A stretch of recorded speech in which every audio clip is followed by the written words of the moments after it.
안녕하세요. 자, 지난주에 우리가 이제 시험이 있었죠. 그러니까 시험 치고 나서 딱 이제 한 주 지났네요. 물론 이제 뭐 시험에 대한 피로도라든가 이런저런 부분이 좀 남아 있었겠지만은 이제는 아마 그 부분 좀 해소됐을 거라고 생각하고, 또 지나간 거는 이제는 이제 털어버리고 바로 또 다음 준비해야 됩니다. 알다시피 이제 우리가 8주 남았습니다. 8주 남았으니까요. 8주면은 생각에 따라서는 많은 변화가 올 수 있는 시간이기도 합니다. 실제 우리가 공부할 때 많이 공부하는 것처럼 보이지만은 그렇게 많이 공부하는 집중할 수 있는 시간 많지가 않아요. 어 난 개인적으로 봤을 때는 한 달에서 두 달이 사람이 최대 집중할 수 있는 시간이라고 생각해요. 그러니까 우리가 이제 연속적으로 계속 공부를 일단 1년 동안 하지 못해요. 하루에 뭐 10 시간 이상씩 1 년을 공부한다 이렇게 얘기하면 죽어요 이거는. 그리고 그렇게까지 공부하지 않고 많은 양은 아니라고 봐요. 그러니까 뭐냐면 이제 지금부터 있잖아요. 한 두 달 정도를 또 바싹 당기면은 사실은 엄청나게 많은 공부를 할 수 있다는 얘기예요.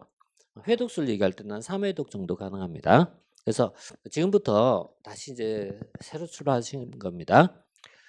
지금 여기 있는 문제는 이제 지방직 기출 문제예요. 지방직 기출 문제를 다는 아니고 그중에서 일부는 좀 셀렉트 해 갖고 한번 봤는데, 전체적으로 본다면 오늘 이제 60 문제 봤죠. 그래서 3 편까지 해당되는 거고, 다음 주에는 다시 이제 4 편부터 7 편까지 갖고 이렇게 한 두 번 정도 할 생각입니다.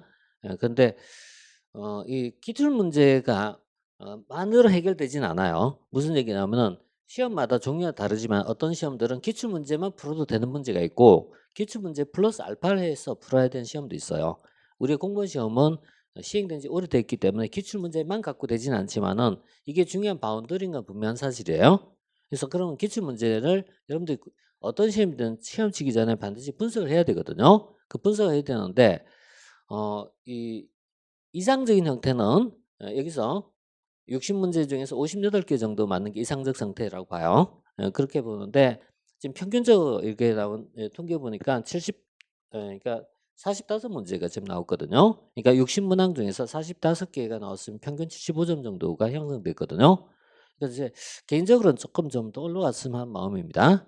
그러니까 평균적이라 하더라도 한 80점, 85 점은 돼야 되지 않나 이렇게 이제 생각을 해요. 그래서 혹시 여기에 좀 미진한 부분이 있다면은 지금부터라도 이거 부분은 좀 외워가야 됩니다. 무슨 얘기냐면은 우리가 어떤 시험을 칠 때 그 시험에 대한 기출 문제는 최소한 어때요? 거의 대부분 맞출 정도로 공부해야 돼요. 그래서 만약 그게 안 돼 있다면 지금부터라도 하셔야 돼요, 이게. 그리고 늘 얘기하지만 기출 문제만 갖고 되는 건 아니지만은 기출 문제는 일단 기본적으로 먼저 선행해야 될 문제예요. 그래서 여기 있는 내용들은 좀 다뤄봐야 된다. 그래서 요거 빠진 부분 있으면 꼭 좀 채워 가십시오. 이렇게 좀 가시고 대부분 많이 다룬 부분이 많기 때문에 좀 설명은 좀 빨리 할게요. 그러니까 좀 스피드는 좀 빨리 하고 다음 주에는 글쎄요. 기출만 풀 수 있는 건 아니에요. 그래서 좀 다른 문제 좀 더 들어가야 되는데 자꾸 좀 망설여지죠. 왜냐면 이거부터 일단 잡혀야 되기 때문에. 그러니까 이거부터 안 잡히면은 이제 잡혀가는 과정이 필요하기 때문에 그래요. 어쨌든 자 일단 이제 뭐 바로 좀 진행해 보면서 문제점이 있으면 조금씩 수정해 가도록 합시다. 자 1 번부터 바로 좀 풀어갈 텐데 여기서 뭐 이제 소위 우리가 체크해야 될 사항 체크 포인트죠. 체크 포인트를 만들어가는 과정입니다 지금은요. 그래서 여기서 이런 내용을 앞으로 좀 더 보강하거나 또는 어 부족하다면 정리해야 된다 이렇게 봐요. 그래서 그런 정도로 보도록 하겠습니다. 답은 다들 알고 계시죠 지금? 제 요거 이 자기 개별적 정답은 표시 안 돼 있나요? 개인적으로 이렇게 뭐 메시지 문자 메시지 이렇게 받아 갖고 정답은 나와 있지 않나요? 따로 있지 않아요? 그럼 여기서 내가 다시 얘기해야 되는구나. 어 어제 저녁에 한번 해 봤어요. 쭉 해 갖고 혹시 말로 하다가 내가 또 저 놓칠까 싶어서 표시를 좀 했거든요. 예쁘게 좀 표시했는데 어 이런 식으로 표시했는데 좀 어떨지 모르겠네요. 그래서 좀 빠르게 하기 위해서 어제 한번 이제 살짝 한번 입혀 봤습니다. 요즘은 이제 강의 준비한 것이 내용이 아니라 이런 형식을 준비하는 데 시간이 다 소비되네요 진짜로. 자 일단 이제 앞에서부터 볼게요. 행정의 가치에 대한 설명 중 옳지 않은 것은 행정 이념이죠. 행정 이념에 대한 부분은 이렇게 복합적으로 나오거나 또 공익같이 단독으로 출제되기도 하고 합니다. 그러니까 대체로 행정의 이념에 대한 부분은 우리가 흔히 이제 본질적 가치와 수단적 가치가 있을 때 이 본질적 가치는 단독 출제가 되는 파트고요. 수단적 가치는 여러 가지 혼합형으로 출제되는 형태입니다. 이 말은 수단적 가치에 속한 것은 자세한 공부보다는 어때요? 차이점을 비교하는 정도로 이해하시면 되겠죠. 그래서 예를 들어서 뭐 민주성, 효과성, 합리성 좀 어렵게 느낄 수 있는 것이 합리성이라든가 이런 파트입니다. 그 다음에 본질적 가치에 속한 것은 단독으로 출제가 돼요. 행정의 본질적 가치로 얘기하면요. 대표적으로 뭐 있을까요? 자유와 평등, 공익, 정의, 형평성 이 5가지를 보통 들고 있잖아요. 그래서 본질적 가치에 속한 것이 자유와 평등이라는 아주 고전적 가치입니다. 아주 고전적 가치라는 거는 18세기부터 왔다는 가치니까요. 그 다음에 이제 현대적 가치에 속한 것이 공익, 정의, 형평성인데 공익이나 정의나 형평성이라는 이런 부분은 이제 시험 출제가 굉장히 많이 되기도 하고 또 용이한 부분이죠. 그러니까 이런 부분은 좀 잘 정리하셔야 돼요. 자, 지금은 혼합 형태의 문제예요. 그래서 뭐 수단적 가치는 혼합형으로 나온 거니까요. 자, 공익 과정설에 따르면은 사익을 초월한 별도의 공익이란 존재할 수 없다. 예. 그래서 과정설과 실체설을 구분한 겁니다. 이렇게 봐야 되고 있고요.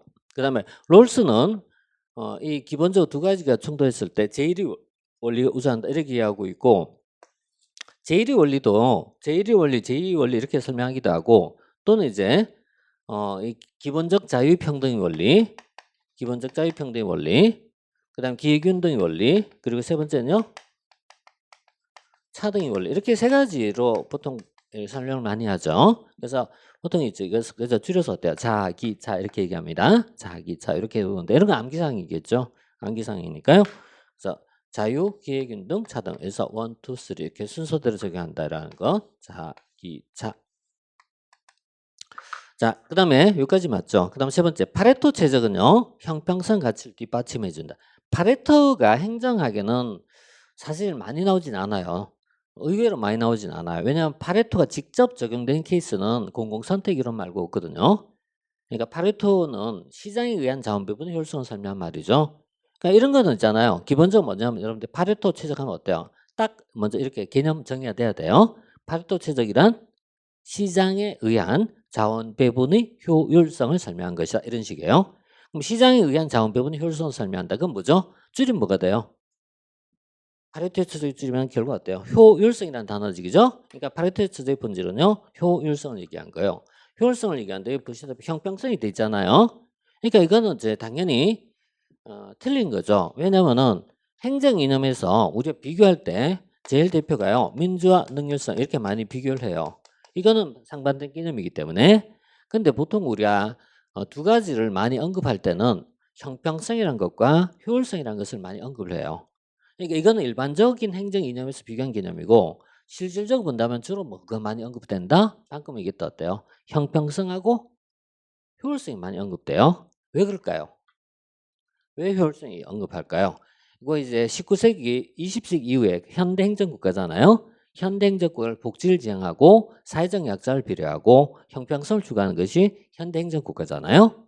근데 현대 행정국가에서 강조한 것 중에 하나가 바로 형평이라는 가치거든요. 그러니까 이런 것은 1960년대 이후에 신행정이 등장하고 신행정 이후에 주로 많이 강조했던 것이 형평이라는 거죠. 근데 이후에 가고 1970년대 정부 실패가 나오고 유가 파동이 발생하고 그래서 작은 정부에 대한 논의가 시작되잖아요. 작은 정부에 대한 논의가 시작되면서 소위 이제 신공공관리론이 등장하고 이들에 의해서 강조한 것 중에 하나가 바로 효율성의 논리겠죠. 효율성. 그래서 형평과 효율이라는 말은 어떻게 보면 우리가 행정 이념에서 가장 많이 언급하는 말이 돼요. 이게. 그러니까 이건 2개는 계속해서 있잖아요. 논의가 되는 거예요. 계속해서 논의가 돼. 그래서 이거는 현재도 논의가 되고 미래도 논의되고 그래서 이렇게 볼 수 있어요. 따라서 이건 뭐 당연히 이제 틀린 겁니다. 틀린 건데 이 말하자면 키워드를 딱 좀 잡아줘야 돼요. 그러니까 키워드가 뭐죠? 파레토 최적이란 다시 정리할게요. 뭐라고 했죠? 시장에 의한 자원 배분의 효율성을 설명한 것이다. 이렇게 얘기했습니다. 그래서 그리고 시장에 의한 자원 배분의 효율성을 설명하는 파레토 최적의 달성은 주로 어디서 가능할 수 있다? 공공선택론자들이 많이 주장한 겁니다. 그래서 공공선택론자들은 뭐가 중요하다? 바로 이 자원배분 효율성을 주민의 선호에 맡기면은 자동적으로 될 수 있다 이렇게 보는 겁니다. 이렇게 보는 시각이죠. 자, 그래서 여기서는 이거 대신에 효율성이라고 써야 되겠죠? 그래서 효율성의 가치를 뒷받침해 준 것이다. 이렇게. 자, 그래서 자, 3번이고요. 그다음 4번은 합리성은 목표를 달성하기 위한 수단과 관련된 개념이다. 그래요. 그래서 우리 합리란 말이 이게 조금 이제 좀 복잡하기도 하고 어렵기도 해요. 근데 기본적으로 본다면 목표가 있고 목표를 달성하기 위한 수단이 문제가 있어요. 얘만 강조한 걸 뭐냐 효과성이라 부르고요. 이쪽만 강조하면은 능률성의 논리예요. 근데 목표 달성에서 어떤 수단이 적합하냐라고 물을 때는 합리라 부릅니다. 그러니까 이게 적합성이에요. 어떤 것이 가장 적합하냐 이거 물어요. 목표 달성에 대한 수단의 적합성을 이제 설명할 때 그것을 우리 합리라고 부르죠. 합리 개념이다 이렇게 봐요. 그래서 뭐 이런 내용이 이제 들어갈 수 있는데 이런 내용들은 뭐 개념적으로 기초 개념이지만은 좀 이제 정리를 항상 해줘 가야 돼요.